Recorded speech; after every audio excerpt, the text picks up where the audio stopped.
আসসালামু আলাইকুম এভরিওয়ান। আজকে আমরা বানিয়েছিলাম চ্যাপা ভুনা, যেটা কিনা অনেক বেশি মজা হয়েছিল। এটা এত বেশি স্পাইসি হয় আর এত বেশি মজা হয়, আমরা পুরো 1 প্লেট ভাত একাই খেয়ে ফেলি।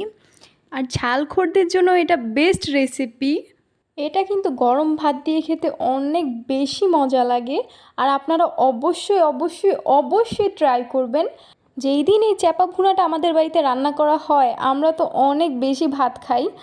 তো চলেন রেসিপিটা দেখা যাক। তো প্রথমেই আমি এখানে 50 গ্রাম মরিচ নিয়েছি আর 2টা রসুন নিয়েছি।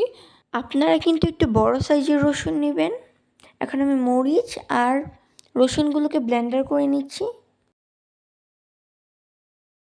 আমি কিন্তু 1 কাপ পরিমাণে পানি দিয়ে নিব। 1 কাপ পরিমাণে পানি দিয়ে তারপর আমি এটাকে ব্লেন্ডার করে নিব।